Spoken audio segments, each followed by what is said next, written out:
Hello दोस्तों, नमस्कार। स्वागत है आप सभी का मेरी हरी भरी छत पे। और दोस्तों, कैसे हैं आप सब लोग? आशा करती हूँ अच्छे होंगे, स्वस्थ होंगे और आपकी जो गार्डनिंग है तो बढ़िया चल रही होगी। तो चलिए फ्रेंड्स, शुरू करते हैं आज का वीडियो। और फ्रेंड्स, आज मैं करने वाली हूँ गार्डन के कुछ ज़रूरी काम, तो आप लोग के साथ भी शेयर करूँगी।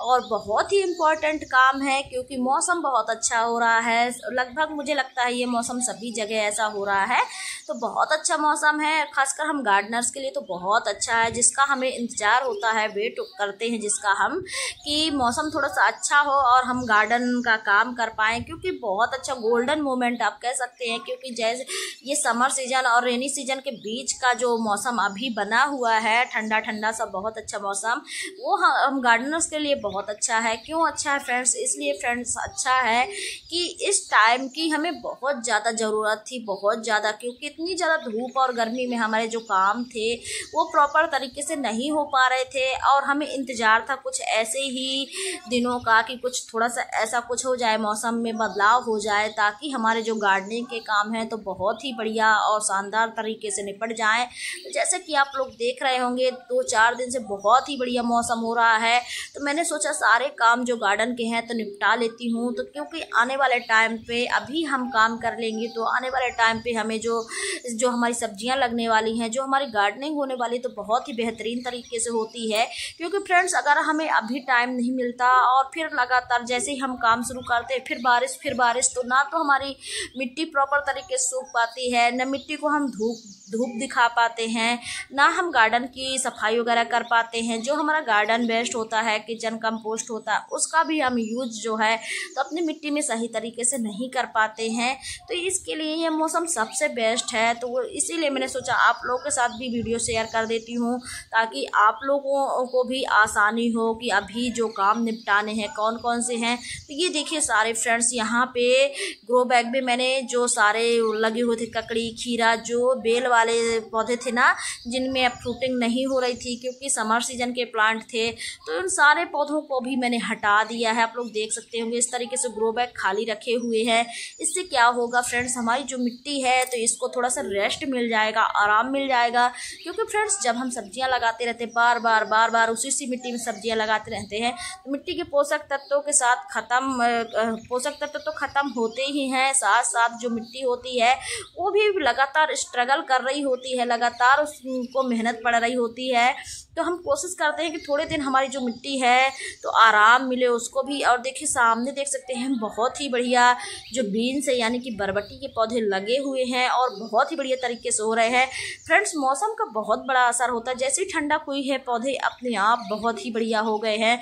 और मैं तो जोरों शोरों से लग गई हूँ फ्रेंड्स तैयारी में कि जो मेरा काम है मैं सोच रही हूँ बारिश के पहले ही निपटा लूँ, क्योंकि इसके बाद बारिश होने लगेगी फ्रेंड्स। तो जो हमारे काम है अभी हम पूरी तरीके से कर लेंगे, तो बारिश के जैसे ही बारिश आएगी हम नई सब्जियां लगाना स्टार्ट कर देंगे, जिनकी ग्रोथ भी बहुत अच्छी होती है। जैसे कि आप लोग जानते होंगे कि गार्डनिंग में फ्रेंड्स टाइमिंग का बहुत बड़ा महत्व होता है, रोल होता है। अगर आप टाइम से सब्जियां लगाते हैं, कोई भी प्लांट लगाते हैं, खासकर सब्जियों की बात करूं तो लगाते हैं, तो उसके रिजल्ट अलग ही आपको देखने को मिलते हैं। चाहे फ्रूटिंग हो, चाहे हार्वेस्ट, चाहे फ्लावरिंग हो, फ्रूटिंग हो, जो भी हो, तो जो हमें रिजल्ट मिलते हैं बहुत ही अमेजिंग मिलते हैं। क्योंकि आपने देखा होगा कि आमतौर पर एक पीरियड होता है, टाइम होता है, समय होता है कि इस टाइम से इस टाइम पे इस सब्जी की बुआई कर ली जाए तो बहुत अच्छे रिजल्ट मिलते हैं। जैसे कि ये टमाटर के प्लांट देख सकते हैं, अब इनमें फ्लावरिंग नहीं हो रही है, अब मौसम भी लगभग इनका ख़त्म हो चुका है, तो जिनमें नहीं हो रही है मैं उन्हें हटा दूंगी।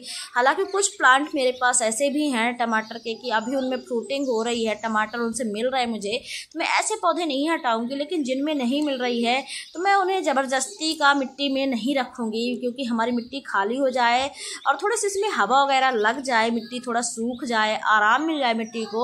इसलिए देखिए इस तरीके से घास फूस जितनी भी ना मैं सारी हटा देती हूँ सारी। तो आप लोग भी कर लीजिएगा इस तरीके के काम जो हैं। तो देखिए यहाँ पे ग्रो बैग से मैंने प्लांट हटा दिया, घास फूस हटा दिया सारे। और फ्रेंड्स, जो जैसे अगर आपकी कोई ऐसी मिट्टी हो जिनमें फंगस लगते हों, प्लांट्स ग्रो ना होते हों, तो ऐसी मिट्टी को आप धूप दिखा सकते हैं। जैसे कि धूप निकले तो धूप में आप डाल दीजिए, धूप में मिट्टी को सुखा दीजिए, कोई फंगिसाइड मिला दीजिए या फिर मिट्टी को रख लीजिए। इस तरीके से करेंगे तो आपकी मिट्टी जो आने वाले टाइम के लिए बहुत ही बढ़िया हेल्दी बनकर तैयार हो जाएगी। और देखिए इस ग्रो बैग में भी काफ़ी सारे खरपतवार वगैरह जमे हुए थे, तो मैं सारे हटा दूंगी और इसका यूज मैं अपनी मिट्टी में ही कर लूँगी। आप लोग देख सकते हैं झाड़ से जो पौधे वगैरह कचरा वगैरह निकल रहा है, तो मैं जो ग्रो बैग मेरे खाली पड़े हुए हैं कुछ, तो उनमें कोशिश करूँगी कि इनका यूज कर लूँ। मैं फेंकूँगी बिल्कुल नहीं फ्रेंड्स, जैसे मैं बताती हूँ कि मैं मिट्टी में ही इसका यूज कर लूँगी। इससे होता क्या है, जो हमारी मिट्टी है तो भुरभुरी बन जाती है। और देखिए यहाँ पे भी हमने ग्रो बैग में ढेर सारे प्लांट वगैरह हटा के, क्योंकि जैसे ही मौसम अच्छा हुआ फ्रेंड्स तो मैं धीरे धीरे काम करना स्टार्ट कर दी थी। कल परसों से ही मैंने जो गार्डन की सफाई वगैरह थी तो थोड़े थोड़े से करना शुरू कर दिया था। और देखिए यहाँ पे भिंडी लगी हुई है और यहाँ पे ग्रो बैग ये मैंने सारे जो दिख रहे हैं आप लोग खाली कर लिए हैं मैंने। और यहाँ पे जो बरबट्टी लगाई हुई थी तो यही बस छोड़ रखे हैं। कुछ मैंने बाद में भी अभी लगाई हुई हैं सब्जियाँ, तो अभी पौधे तैयार हो रहे हैं और जैसे ठंडक होगी तो फिर लगाऊंगी, क्योंकि मैं हमेशा थोड़ा सा रुक रुक के बीज लगाती हूँ। तो जैसे ये बीज बरबट्टी बीन्स देख रहे होंगे सामने, तो ये इनमें फ्लावरिंग जो है तो अब बरबट्टी आने वाला है, लेकिन इसके बाद भी अभी बीज हम लगाएंगे तो थोड़ा सा रुक करके लगाएंगे, तो लगातार हमें जो है तो अपने गार्डन से सब्जियां मिलती रहती हैं। और देखिए यहाँ पे क्यारी पे मैंने छोड़ रखा था इसको, जितने सदाबहार थे, टमाटर के पौधे थे, क्योंकि अभी भी मुझे इनसे 2-3 टमाटर किसी पौधे से ऐसे कुछ ना कुछ मिलते रहते हैं, तो मुझे हार्वेस्टिंग मिलती रहती थी अभी तक। लेकिन अब जैसे ही मौसम अच्छा हो रहा है, क्योंकि बरसात वाला सीज़न नज़दीक आ रहा है, तो उसकी तैयारी के लिए मुझे इस क्यारी को थोड़ा सा रेस्ट देना होगा, इसकी मिट्टी को आराम देना होगा। तो उसके लिए जितने भी पौधे ये जिनकी मुझे ज़रूरत नहीं है, जैसे सदाबहार है तो बहुत सारे लगे हुए फ्रेंड्स, बहुत सारे ऑलरेडी लगे हुए हैं, तो मैं इस मिट्टी से कुछ कुछ छोड़ दूंगी, थोड़े थोड़े से एक आध दो, बाकी जो पौधे हैं सारे हटा दूंगी। और टमाटर के पौधे देख सकते हैं आप लोग इस तरीके से, जिनमें अब फ्रूटिंग नहीं होने वाली है, जैसे एक आध दो लगे हुए हैं, तो जहाँ एक आध दो हैं तो छोड़ देती हूँ कि पक जाएंगे। लेकिन अगर बहुत ही कम लगे हैं, किसी में एक लगा हुआ है, तो इसको रखने का कोई मतलब नहीं है।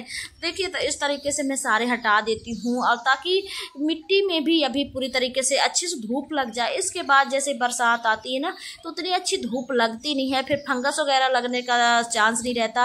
और फ्रेंड्स एक और बात है, अभी जो ये पेड़ पौधे झाड़ वगैरह हम हटा रहे हैं और इनको छोटा छोटा कट करके थोड़ा सा धूप दिखा करके अब फिर ग्रो बैग में फिल करते हैं, तो जो आप सब्जी लगाएंगे ना फंगस रहित होगी, फंगस नहीं लगते हैं। फिर अगर बारिश के टाइम पे आप ऐसा करते हैं तो ज़रूर फंगस लगने के चांसेस होते हैं, क्योंकि अभी थोड़ा सा जो सब्जियां बारिश के लगाने का है तो टाइम है हमारे पास, 10 से 15 दिन का टाइम है। जैसे ही मानसून आएगा तो हम सब्जियां लगाना स्टार्ट कर देंगे। उसके पहले जब तक हम ये ग्रो बैग वगैरह मिट्टी तैयार करना, ग्रो बैग फिल करना या कचरा वगैरह नीचे भरना, ये सारे काम हैं तो अपने निपटा लेंगे, तो ये सब कामों से हम फ्री रहेंगे। फिर इसको कचड़े वगैरह को भरे हुए 10 से 15 दिन हो जाएंगे, फिर हम सब्जियां जब तक हमारे पौध तैयार होंगे, बीज तैयार होंगे, फिर हम लगाएंगे। तब फिर हम अगर लगाते हैं इसके बाद तो हमारी मिट्टी में कोई नुकसान नहीं होगा, कोई फंगस नहीं होगा। तो इसीलिए मैं कह रही हूँ कि ये गोल्डन मौका, बहुत अच्छा मौका है आपके गार्डन वर्क का, गार्डन के काम करने का, खासकर गार्डनिंग करने वालों के लिए। क्योंकि इतना अच्छा मौसम यार, इतनी ज़्यादा धूप, इतनी ज़्यादा गर्मी के बाद हमें काफ़ी इंतज़ार करने के बाद ऐसा मौका जो है तो मिला है। नहीं तो आमतौर पे देखा होगा फ्रेंड्स, इतनी ज़्यादा गर्मी में काम करना तो दूर, यहाँ तो टेरेस गार्डन में खड़ा नहीं हुआ जाता। लगता है इतनी धूप और इतनी गर्मी में 2 मिनट खड़ा नहीं हुआ जाता। और शाम को आते हैं तो शाम को तुरंत शाम हो जाती है, तो शाम के काम नहीं हो पाते, सुबह भी नहीं हो पाते हैं। तो जो हमारे पौधे वगैरह होते हैं, जैसे अब मैं यहाँ के पौधे हटा रही हूँ, तो अब जो मौसम होगा उतना ज़्यादा अब धूप वाला मौसम तो आने वाला नहीं है, क्योंकि रेनी सीजन है। तो जो इनमें धूप लगनी है तो अब इन पौधों को भी कोई दिक्कत नहीं होगी। तो देख सकते हैं मैंने यहाँ सारे जो साफ़ सफाई है कर दी है, और कुछ मैं बाद में यहाँ के कर दूंगी, कुछ बचे हुए हैं, और सारे ग्रो बैग की भी। तो इस तरीके से फ्रेंड्स पता है धूप में काम हो नहीं पा रहे थे, तो मुझे लगा जल्दी जल्दी निपटा लेती हूँ। हालांकि हमारे यहाँ काफ़ी बारिश भी हुई फ्रेंड्स, बहुत ज़्यादा बारिश हुई, तूफान इस टाइम पे डेली आ रहा है, बारिश भी हो रही है। तो बारिश की वजह से, इस बार तूफान की वजह से हम लोगों ने नेट भी नहीं लगाया। आप लोग जितना भी मेरा गार्डन देख रहे होंगे, ये बिना ग्रीन नेट की जो सब्जियाँ मिल रही हैं, जो मुझे हार्वेस्टिंग मिल रही है, तो बिना किसी नेट वगैरह की मिल रही है। मैंने मैंने अभी तक कोई नेट वगैरह नहीं लगाया है। इस साल तो लगाया ही नहीं फ्रेंड्स, क्योंकि इतने ज़्यादा तूफान इस बार आ रहे हैं, बार बार तूफान आ रहा है। तो फिर तूफान आने पे बार बार नेट खुल जाती है, निकल जाती है। थोड़ा सा दिमाग में रहता है ना कि आपने कुछ लगा के रखा है नेट वगैरह, फिर हवा चल रही, तूफान चल रही। मैंने सोचा चलो ठीक है, ज़्यादा ऐसे कोई मैंने जानबूझकर, जब आप गार्डनिंग करते करते आप जानने लगते हैं, तो मैंने नहीं लगाया था। मुझे पता था कौन से पौधों में ज़्यादा धूप का इफेक्ट होता है, कौन से पौधे में नहीं होता है। तो देखिए यहाँ पे भी मैंने वो निकाल के झाड़ वगैरह रखे हुए हैं। जितना जो पौधे ख़राब थे सारे पौधे निकाल करके रख दिया है। तो मैं करीब आज 2-3 दिन पहले से मैंने काम करना स्टार्ट कर दिया था कि मेरा काम जो है तो समय से निपट जाए, टाइम से हो जाए। और देखिए ये इस तरीके के टमाटर के पौधे में इसमें फ्रूटिंग भी हो रही है। बहुत अच्छे टमाटर अभी भी मुझे यहाँ से हार्वेस्ट करने को मिल रहे हैं। तो इस तरीके की हार्वेस्टिंग में भी मुझे कुछ मिलती जा रही है अपने गार्डन से। तो इस बार का रिजल्ट जो रहा तो बहुत अच्छा सब्जियां टेरेस गार्डन से मुझे मिली हैं। और यहाँ पे भी टमाटर पक रहे हैं। और यहाँ पे देखिए, यहाँ पे वेस्टेज मैंने बना करके रखा हुआ है। तो अब मैं इसको मिट्टी मिला दूंगी ताकि और मिट्टी में बहुत अच्छे से मिक्स हो जाए। और देखिए यहाँ पे कुछ और भी सब्जियां लगी हुई हैं, काफ़ी सारी सब्जियां लगी हुई हैं। अभी सब्जियां कुछ लगानी है। तो यहाँ पे देखिए कुछ भिंडी वगैरह भी मैंने तोड़ ली हैं, जो कि दिखी है मुझे बीच बीच में, नहीं तो ये कड़ी हो जाती हैं, फिर इनकी सब्जी वगैरह बनती नहीं है ठीक तरीके से। तो दोस्तों वीडियो कैसा लगा, अच्छा लगा तो लाइक करिएगा। चैनल पे अगर पहली बार आए हैं फ्रेंड्स तो सब्सक्राइब भी कर लीजिएगा। आप लोग लाइक करते हैं, सब्सक्राइब करते हैं तो बहुत अच्छा लगता है। और देखिए यहाँ पे लाल वाली भिंडी के पौधे लगे हुए हैं। तब तक के लिए thank you, bye bye, happy gardening.